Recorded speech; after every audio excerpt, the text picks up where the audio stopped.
영원한 생명의 나라를 세우시고 그 생명의 길로 친히 우리를 인도하시는 아버지 하나님, 오직 하나님의 다스리심만을 주의 백성들이 오늘도 바라보게 하시고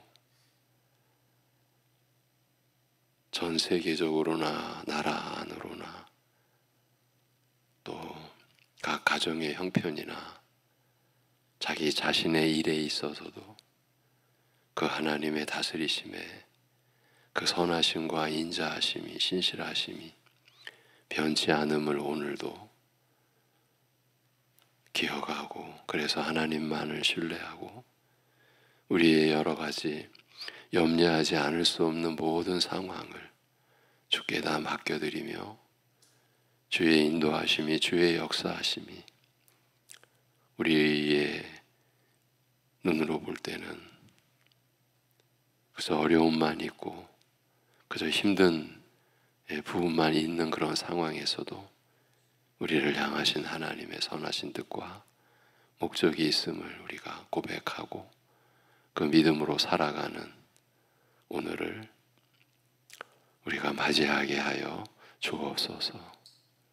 이 새벽에도 우리가 말씀 안에서 우리의 믿음을 교정받고 우리의 믿음을 세움받고 그 믿음 안에 은혜의 충만함을 입어가는 이 시간을 주님께서 주장하시고 인도하여 주옵소서. 예수님의 이름으로 기도합니다. 아멘. 로마서 10장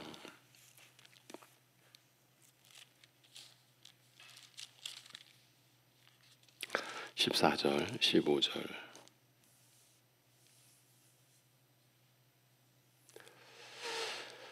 로마서 10장 14절 15절 두 절입니다.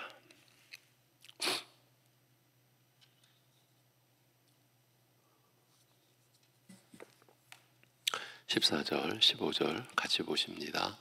그런즉 그들이 믿지 아니하는 일을 어찌 부르리요? 듣지도 못한 일을 어찌 믿으리요? 전파하는 자가 없이 어찌 들으리요? 보내심을 받지 아니하였으면 어찌 전파하리요? 기록된 바 아름답도다 좋은 소식을 전하는 자들의 발이여함과 같으니라. 아멘. 어제 나눈 주요 내용을 돌아보고 이어가겠습니다. 하나님께서 이스라엘에게 행하실 심판도 크고 두렵겠으나 그 후에 베푸실 구원은 더욱 크고 놀라우리라고 알리면서 이날에 하나님께서 그 큰 일, 곧 위대한 구원을 행하시되 너희를 위하여 먼저 의의 이른비를 소나기같이 풍성하게 내리시고 그 후에는 모든 육체 위에 하나님의 영을 부어주시리라고 말합니다. 먼저 의의 비를 내리신 후 모든 육체 위에 성령을 부어주시리라 하신 이 약속이 참으로 의미심장하다 말씀드렸습니다. 불의와 죄악에 대한 심판으로 황폐하여 죽은 땅에 그리스도의 구속을 통하여 은혜의 의를 소나기처럼 쏟아부어 생명을 싹트게 하실 것이며 이처럼 죄를 사하여 정결케 하신 다음 모든 육체에 성령을 부어주시는 일은 인간의 부패한 육적 성품 때문에 나의 영이 사람 안에 거하지 않으리라 하신 그 노아 심판 때의 저주를 거두시고 성령으로 하여금 저희 안에 영원토록 함께 거하시면서 저희를 성결하게 하실 것을 뜻하기 때문입니다. 이 믿음의 의에 담긴 이 역사적 정황과 역사적 현실을 우리가 맞이하게 될 때, 직면하게 될 때 우리가 받은 그 은혜, 구원의 역사가 그야말로 전적인 하나님의 긍휼이요 하나님의 은혜라는 걸 우리가 확인하게 됩니다.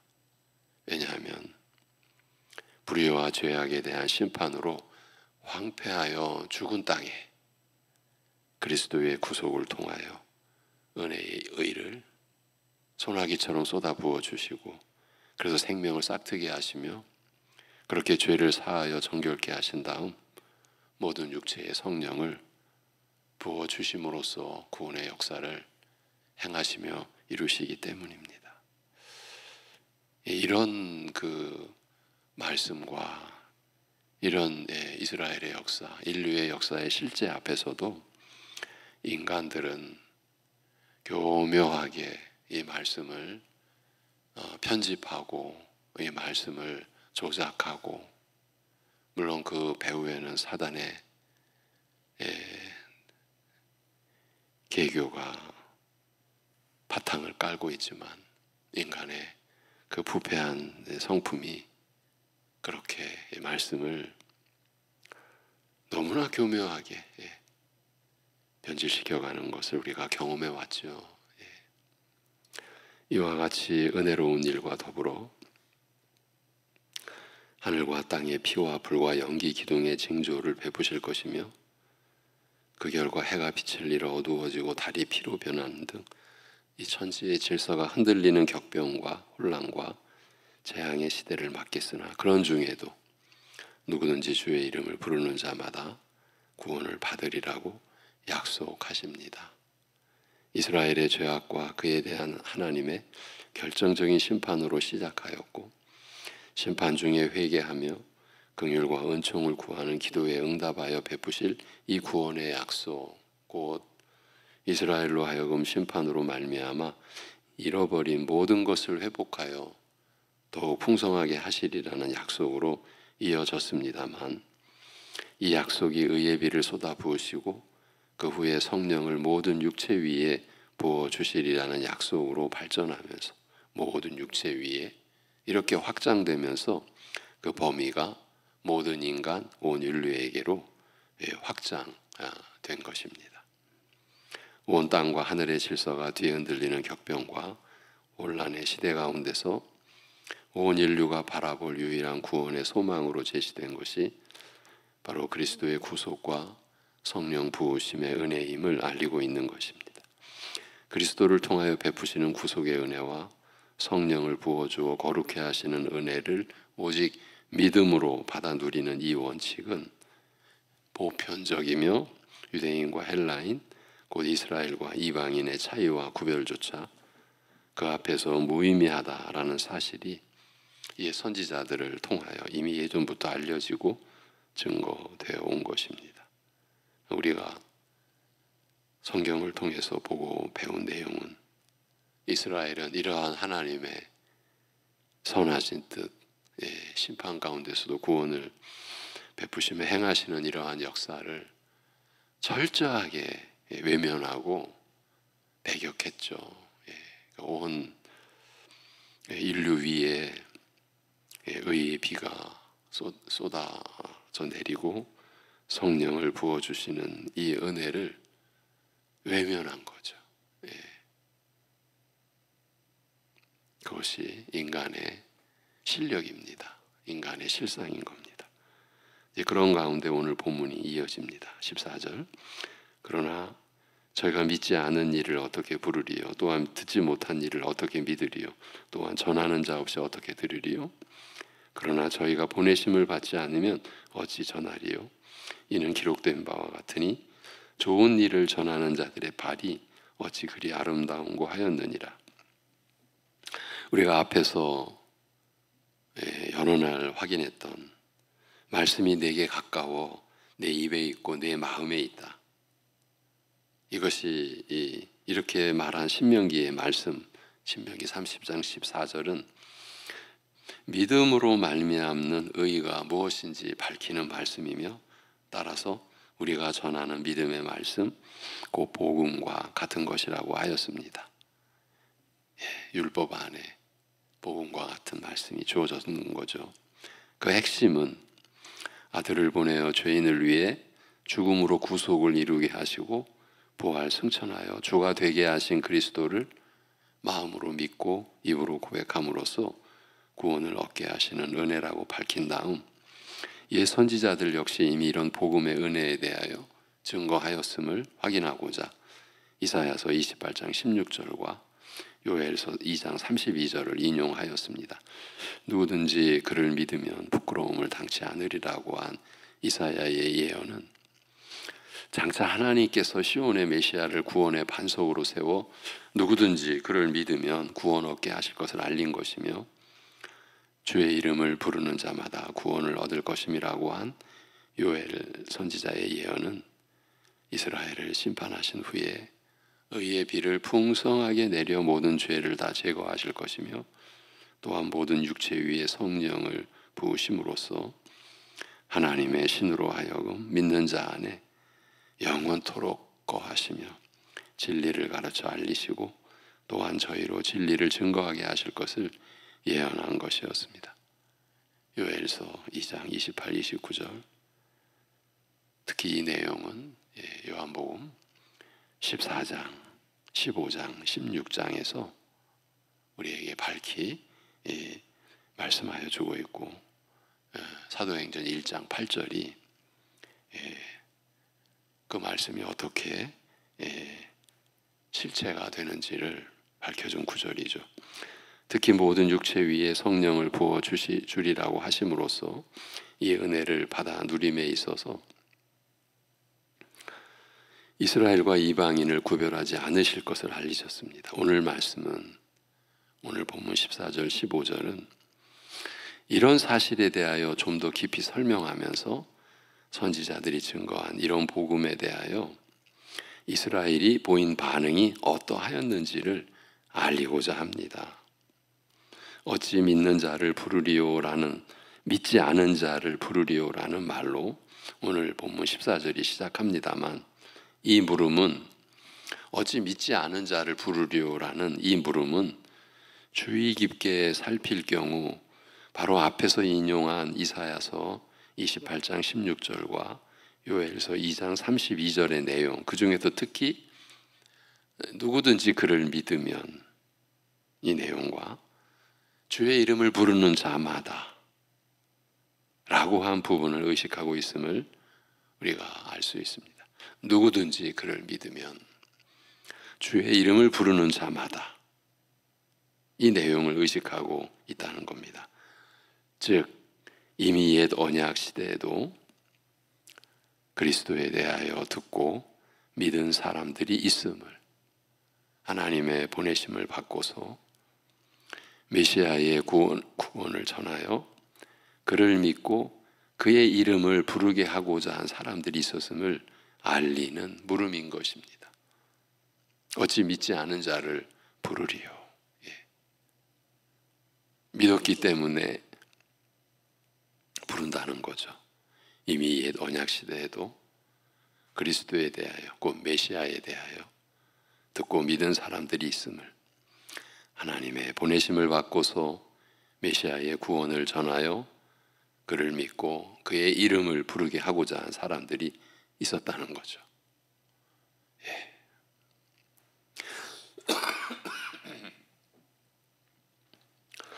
저희가 믿지 않은 이를 어떻게 부르리요? 구원을 얻고자 어떤 대상을 찾아 부른다는 것은 그에 대한 믿음을 전제로 한다. 그에 대한 믿음 없이 그를 구원의 대상으로 찾아 부를 수는 없다는 점을 일깨우는 물음입니다. 또한 듣지 못한 일을 어떻게 믿으리요? 라는 물음은 복음을 전하는 것을 듣고서야 믿음이 생긴다는 것을 일깨우는 물음입니다. 또한 전하는 자 없이 어떻게 들으리요? 라는 물음은 복음을 전하는 자가 있어야 복음을 듣게 된다. 즉 복음은 전하는 자를 통하여 듣게 된다는 사실을 일깨우는 물음입니다. 저희가 보내심을 받지 않으면 어찌 전하리요? 라는 물음은 아무나 제 뜻대로 나서서 전하는 것이 아니라 하나님으로부터 보냄을 받고서야 전할 수 있음을 일깨우는 물음입니다. 간략하게 정리하면 하나님께서는 옛 시대에도 전하는 자를 보내어 복음을 전하게 하시고 사람들로 그 복음을 듣고 구주이신 메시아를 믿으며 그를 찾아 부르게 하셨다는 뜻입니다.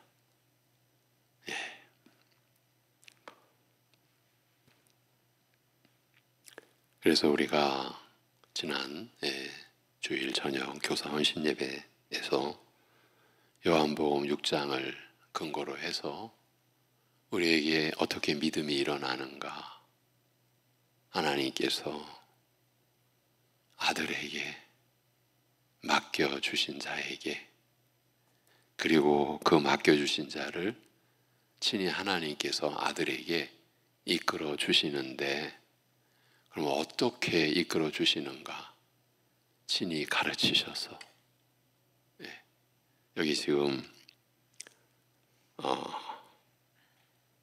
보내심을 받은 자, 그래서 하나님의 뜻대로 복음을 전한 자, 이 하나님의 일하시는 방식이 이렇게 이루어지고 나타나며, 그런데 하나님 말씀은, 성경은 그럼에도 하나님께서 친히 가르치신다.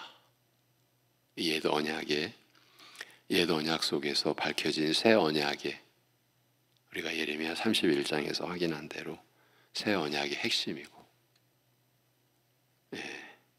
우리에게 이 언약이 성취된 내용인 것이죠. 하나님이 친히 가르치시는 거죠.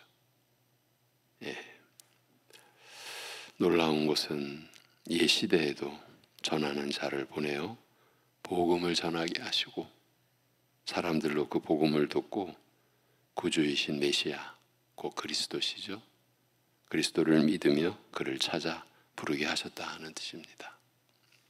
이를 확인하고자 이사야서 52장 7절을 인용하여 오늘 본문 15절입니다.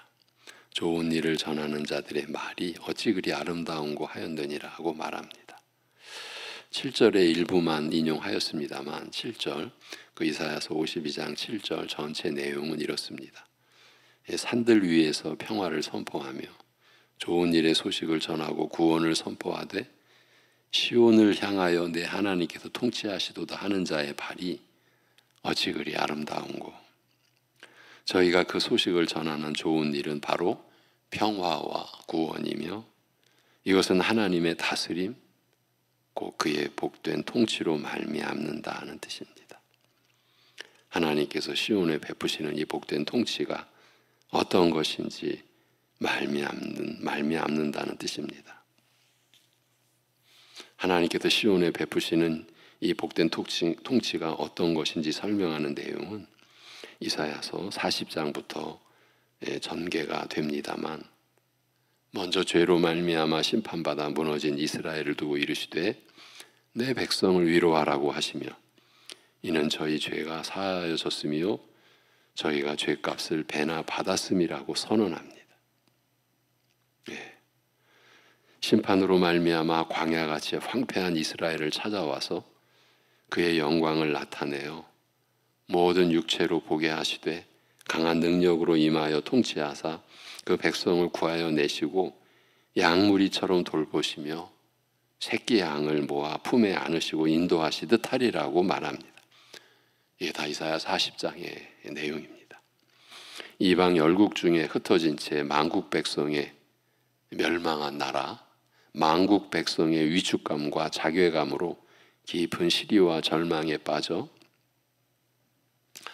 내 사정은 하나님께 숨겨졌고 받아들여지지 않았다라고 탄식하는 그 이스라엘을 향하여 이르시되, 저희를 무너뜨리고 끌고 간 열국은, 그 열방의 큰 나라들은 영원하신 창조주 하나님 앞에서 티끌 같은 존재에 불과하며, 하나님께서는 곤비한 자에게 능력을 주시고 무능한 자에게 힘을 더하사 그를 앙망하는 자로 하여금 새 힘을 얻게 하시는 분이라고 말합니다. 열국의 역사를 시작하시고 마치시는 분, 그 세계 역사의 진정한 주관자는 강력한 이방 열국의 우상들이 아니요 이스라엘에게 자신을 알리신 여호와 하나님이시며, 이스라엘을 택하신 그는 아직 저희를 실어버리지 않으셨을 뿐더러 여전히 그들의 하나님이시요 그들과 함께 하시며 오른손으로 붙들어 굳세게 하실 것이라, 이 약속을 알립니다. 이사야 41장 9절과 10절입니다. 그러니까 이사야 40장부터 하나님께서 시온에 베푸시는 이 복된 통치가 어떤 것인지, 심판 중에 베푸시는 구원의 은혜의 역사가 어떤 것인지 그걸 설명하는 내용인 것이죠. 하나님께서 이스라엘을 구속하시되 지명하여 불러 자기 소유로 삼으신 저희로 하여금 설사 물불 가운데로 행할지라도 해함을 받지 않게 하실 것이며, 이제 곧 동서남북으로부터 저희 자손을 불러 모으시고 맹인과 못 듣는 자 같은 이스라엘로 하여금 이방의 우상들은 헛것이요 오직 여호와만 참 하나님이심을 증거하게 하사 하나님의 찬송이 되게 하시리라 라고 말합니다. 특히 하나님을 알지도 못하는 바사의 고레스로 하여금 열국에 흩어진 이스라엘로 자신들의 그 땅으로 돌아가는 일을, 만국 백성으로 열국 가운데 흩어져 있었던 이스라엘로 하나님이 약속하신 그 땅, 그 고토에 돌아가는 일을 허락하게 하심으로써 그새 하나님을 알지도 못하는 메데 바사, 그 나라의 통치자 고레스로 하여금 그 일을 이루게 하시잖아요. 이렇게 하심으로써 이스라엘의 하나님께서 진정 세계 열국의 역사를 그 뜻대로 주관하시는 분이심을 증명하는 신뢰로 삼으시겠다 라고 하셨습니다. 지금 우리가 나눈 내용이 다 이사야 40장 이후에 45장까지 전개된 내용입니다. 우리가 이 40장서부터 기록된 말씀 속에서 얼마나 하나님께서 이스라엘을 향한 그 우리 인간적으로 말하면 마음속 깊은 곳에 내재되어 있는 그 사랑을, 그 마음을 마치 토로하듯이 야곱아 너는 내 것이다, 지렁이 같은 야곱아, 이렇게까지 말씀하시고 너희를 지명하여 불러 자기 소유로 삼으신 그들로 하여금 설사 물불 가운데로 행할지라도 해함을 받지 않게 하시리라. 우리가 그런 구절을 기억하고 사랑하죠. 이것이 하나님의 구속의 역사입니다. 그러니까 이러한 구원의 역사를 기록한 구약의 말씀, 선지서들의 말씀을 우리가 성령 안에서 바로 보게 되면 오늘날 새 언약 시대에서, 신약 시대에서 우리가 받는 구원의 은혜가 어떤 역사적 배경을 가지고 있는지 우리가 이 점을 역사적 신뢰를 통해서 확인해 갈 때 하나님의 구속 역사에 마치 인간이 개입하거나 참여하거나 뭘 보태거나 할 수 있는 부분이 있을 수 없다, 있을 수가 없다라는 거죠. 그럼에도 있다 이렇게 주장하는 신학자들이 있고, 그들로 인하여 세워진 교리 체계가 이 땅의 교회를 지배하는 주인 노릇을 하는 이런 형국이다, 오늘의 형국이. 선교사님들을 통해서 각 나라의 교회의 현실을 들을 때 암담하다, 너무 암담하다. 유럽의 선교 현장을 경험한 우리 이제 교회에서도 섬기는 선교사님 같은 경우에는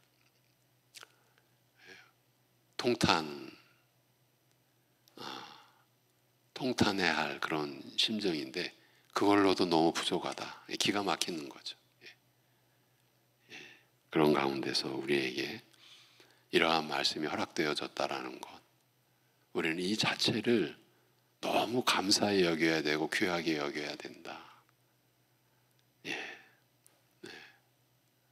우리가 하나님의 은혜입니다라고 고백하면서 우리는 은혜를 또 교묘하게 변질시키고 거기에 내 공로가 들어가고, 그래서 상급이, 우리식의 세상적인 상급이 또 교묘하게 자리 잡게 하는 그런 그 일관되지 않은 교리와 신학의 체제를 우리는 겪어왔어요.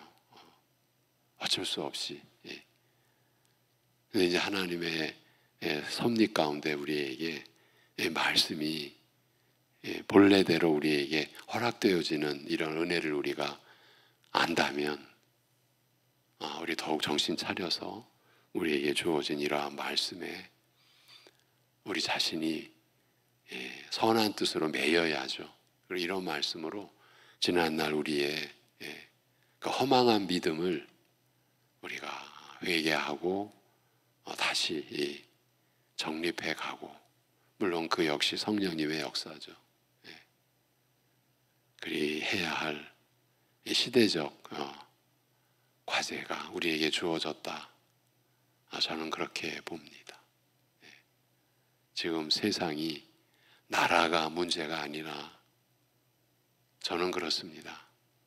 교회가 문제다.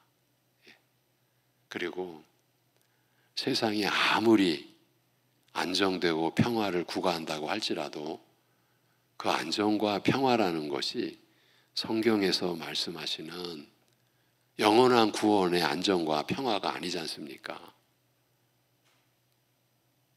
진정한 평화와 구원은 교회에만이 허락되어져 있지 않습니까?